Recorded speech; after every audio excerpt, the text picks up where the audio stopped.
Jadi aneh tapi nyata ya guys.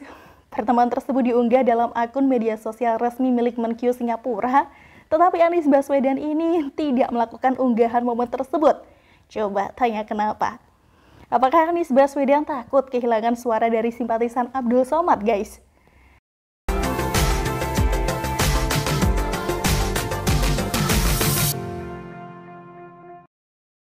Guys, menurut kalian apakah simpatisan Abdul Somad masih percaya dengan Anies Baswedan? Kita coba temukan jawabannya dalam artikel Nafis hari ini, guys. Sadarkah kita guys bahwa pembelaan yang dilakukan oleh sebagian kecil orang-orang di Indonesia ini terkait penolakan dengan Abdul Somad adalah berbau politik? Misalnya Fadlizon guys. Fadlizon ini butuh suara saat pileg pada tahun 2024 nanti. Begitupun juga dengan PKS yang ingin mencari suara dari simpatisan Abdul Somad untuk tahun 2024 nanti guys.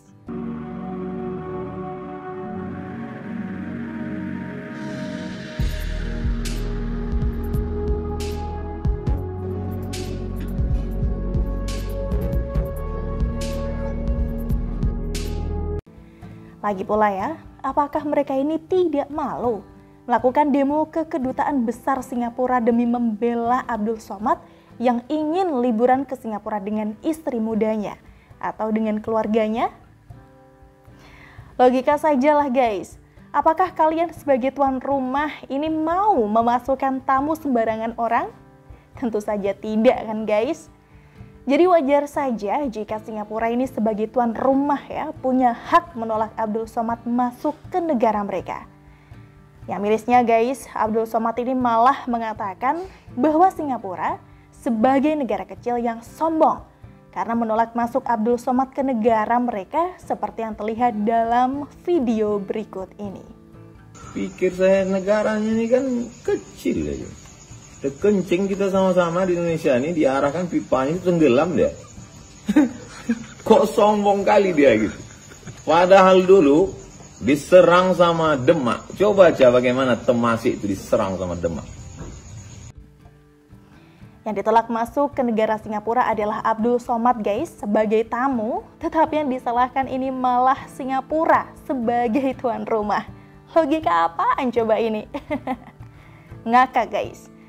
Seharusnya ya, Abdul Somad ini tahu diri kenapa dia selama ini ditolak masuk ke Hong Kong, Timor Leste, Belanda, Jerman, Inggris, dan sekarang Singapura. Untuk mengalihkan isu karena saking malunya ditolak masuk ke Singapura karena dianggap ekstremis guys, Abdul Somad ini malah mengklaim bahwa dirinya sebagai sarjana, dosen, dan bukan orang yang ngomong sembarangan. Padahal faktanya guys, sudah berapa kali coba Abdul Somad ini ngomong sembarangan? Masih teringatkan bagaimana Abdul Somad ini ngomong sembarangan? Sehingga wajar jika dia dilaporkan ke polisi atas dugaan penistaan agama? Pihak negara Singapura ini juga tidak akan begitu mudahnya guys mengatakan seseorang ekstremis jika mereka tidak memiliki bukti. Tapi faktanya mereka ini memiliki jejak digital Abdul Somad selama ini yang dianggap menyebarkan ajaran ekstremis dan juga perpecahan guys, merendahkan agama lain dan tindakan lainnya yang tidak sesuai dengan keadaan masyarakat di Singapura. Pihak Kementerian Dalam Negeri Singapura pun juga mengklaim jika ada warganya yang menjadi radikal setelah mengikuti ceramah Abdul Somad guys. Menteri Dalam Negeri atau Mendagri Singapura, Kasam Mugan, ini juga mengatakan jika Abdul Somad telah lama berada dalam pantauan negaranya karena beberapa warga Singapura telah terpapar paham radikalisme setelah nonton video dan mengikuti khotbahnya. Di antara mereka adalah seorang remaja berusia 17 tahun yang sejak Januari 2020 ditahan berdasarkan Undang-Undang Keamanan Dalam Negeri, kata The Straits Times guys. Shanmugam ini juga membeberkan contoh-contoh terbaru guys dari pernyataan pendukung UAS yang mengancam akan menghancurkan atau menyerang Singapura, mengusir warga Singapura yang melakukan transit di Indonesia, dan tindakan lainnya setelah Abdul Somad ditolak masuk ke sana. Penulis tidak heran sih ya jika pengikut Abdul Somad ini berani melakukan ancaman kepada Singapura seperti itu guys. Makanya tidak salah kan jika pemerintah Singapura menolak Abdul Somad yang dianggap ekstremis masuk ke sana. Bukankah perilaku pendukung itu mewakili sifat yang didukung ya? Kita juga pernah melihat omongan Abdul Somad yang tidak sesuai dengan tindakannya sendiri guys. Abdul Somad mengatakan tidak pernah mengajak orang lain untuk memilih pasangan pemimpin tertentu dalam ceramahnya. Tapi lagi guys, faktanya dia sendiri ini mengajak masyarakat di Sumatera Utara untuk memilih pasangan yang didukung oleh PKS. Dalam hal ini adalah partai oposisi guys, untuk melawan menantu Presiden Jokowi dalam pemilihan wali kota di Medan. Abdul Somad UAS ke pasangan Ahyar Salman yang diunggah tim sukses mereka justru memunculkan sentimen negatif dari warga pemilih.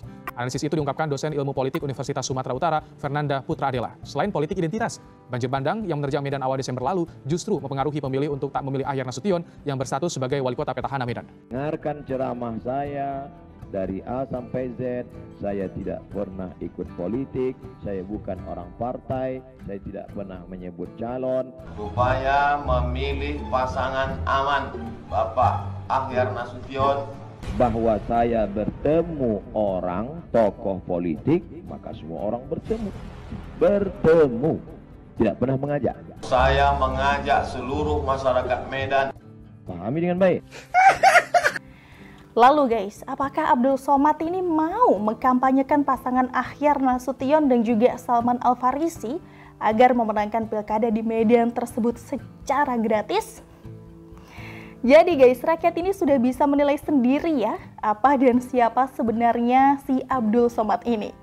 Mardhani Alisera dari PKS tidak perlulah memprovokasi rakyat Indonesia dengan menggunakan isu SARA seolah negara Singapura itu adalah negara yang anti-Islam atau Islamofobia terkait penolakan Abdul Somad. Karena faktanya guys, Presiden Singapura itu adalah seorang muslimah. Para pendukung Abdul Somad juga tidak perlulah ya mencari simpati rakyat Indonesia yang dianggap tidak kompak membela Abdul Somad yang ditolak masuk ke Singapura bersama istri mudanya dan keluarga dengan isu PKI. Karena tidak akan laku untuk dijual guys. Biasanya seperti yang sudah-sudah, kalau ada orang Islam mengejek ajaran Islam, setelah ditelusuri, salah satu nenek moyangnya dia, ayah atau ibunya, pasti keturunan PKI. Kata UAS dalam tausiahnya, seperti yang dilansir dari unggahan video singkat akun Twitter @abahpurwa1 pada hari Senin 23 Mei lalu guys. Kasus penolakan Abdul Somad ini tidak ada hubungannya ya guys sama agama, isu PKI ataupun juga merendahkan bangsa Indonesia. Sekali lagi guys, kasus penolakan Abdul Somad ini tidak ada hubungannya dengan agama, isu PKI, atau merendahkan bangsa Indonesia. Jika ada sebagian kecil rakyat Indonesia, khususnya simpatisan Abdul Somad yang merasa direndahkan terkait kasus penolakan idolanya masuk ke Singapura, ya salahkan Abdul Somad sendirilah, karena semua ini kan terjadi karena ulahnya sendiri. Lalu guys, apa kaitannya kasus penolakan Abdul Somad dengan kegiatan Anies Baswedan dengan pihak pemerintah Singapura? Sebelum kita lanjut guys, jangan lupa ya untuk like dan juga komen serta share video ini. Jangan lupa juga untuk subscribe Siwar TV biar Ana juga tambah semangat kasih info ke kalian semuanya. Oke guys, kita lanjut ya.